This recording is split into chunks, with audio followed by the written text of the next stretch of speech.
Diksi dan gaya bahasa pada iklan produk Unilever di televisi bulan Januari-Februari 2022. Abstrak. Penelitian ini bertujuan untuk menganalisis jenis diksi pada iklan produk Unilever di televisi bulan Januari-Februari 2022 dan jenis gaya bahasa pada iklan produk Unilever di televisi bulan Januari-Februari 2022. Penelitian ini tergolong pada penelitian deskripsi kualitatif. Subjek penelitian ini adalah iklan produk Unilever di televisi. Objek penelitian ini adalah jenis diksi dan gaya bahasa. Metode pengumpulan data menggunakan metode simak dan teknik dasar yang digunakan adalah teknik dasar sadap. Berdasarkan hasil analisis diksi dan gaya bahasa pada iklan produk Unilever di televisi bulan Januari-Februari 2022, diperoleh 8 jenis diksi dengan rincian diksi konkret 14, kata umum 2 data, kata khusus 9 data, kata abstrak 6 data, kata asing 5 data, kata populer 2 data, kata konotasi 1 data, kata serapan 1 data, 4 jenis gaya bahasa yaitu gaya bahasa perbandingan 7 data, gaya bahasa pertentangan 2 data, gaya bahasa pertautan 13 data, dan gaya bahasa perulangan 20 data. Pendahuluan bahasa adalah media yang digunakan untuk berinteraksi sebagai penyampaian pemikiran, ide, dan gagasan, sedangkan diksi adalah pilihan kata yang tepat dalam penggunaan ke dalam bahasa yang ingin disampaikan. Gaya bahasa adalah merupakan bentuk retorik yaitu penggunaan kata-kata dalam berbicara dan menulis untuk meyakinkan atau mempengaruhi penyimak dan pembaca. Jenis penelitian ini adalah deskripsi kualitatif. Subjeknya adalah iklan produk Unilever, objeknya adalah diksi dan gaya bahasa. Instrumen penelitian adalah human penelitian. Metode dan teknik adalah metode simak dan catat. Keabsahan data adalah human instrument. Hasil dan pembahasan.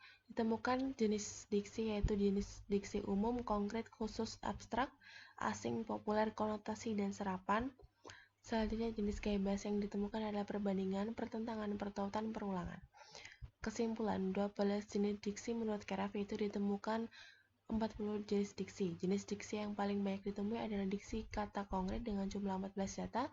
4 jenis diksi yang tidak ditemukan pada iklan produk Unilever adalah diksi denotasi, ilmiah, jargon, dan slang. Keempat diksi tersebut wajar jika tidak ditemukan dalam suatu iklan produk karena sesuai dengan ciri kebahasan iklan yang telah dipaparkan. Diksi denotasi kurang tepat untuk iklan karena diksi konkret lebih menjual.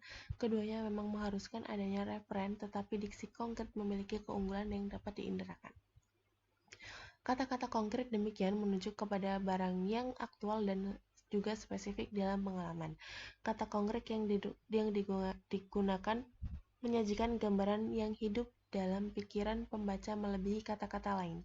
Diksi konkret dapat membantu sasaran produk iklan untuk membayangkan suatu produk yang diiklankan dengan lebih maksimal.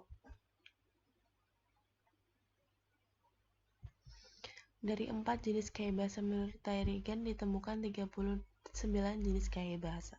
Gaya bahasa yang paling banyak ditemukan adalah jenis gaya bahasa perulangan, ditemukan 10 sub-jenisnya dari 12 sub-jenis. Jenis-jenis tersebut diantara lain mesodiplosis yang mana ditemukan 3 data, repetisi ditemukan 5 data, episeukis ditemukan 4 data, tautes ditemukan 2 data, anaphora ditemukan 1 data, anadiplosis ditemukan 1 data, aliterasi ditemukan 1 data, asonansi ditemukan 1 data, simplok ditemukan 1 data, dan kiasmus ditemukan 1 data. Gaya bahasa perulangan paling sering ditemukan karena dalam iklan lazimnya mengulang satu kata, kelompok kata, nama yang diucapkan berkali-kali agar suatu nama produk menjadi sorotan dalam iklan produk. Dapat juga kata-kata atau kelompok kata dalam suatu kesatuan iklan diulang-ulang karena untuk menekankan keunggulan dari suatu produk yang diiklankan. Sekian dari saya. Wassalamualaikum warahmatullahi wabarakatuh.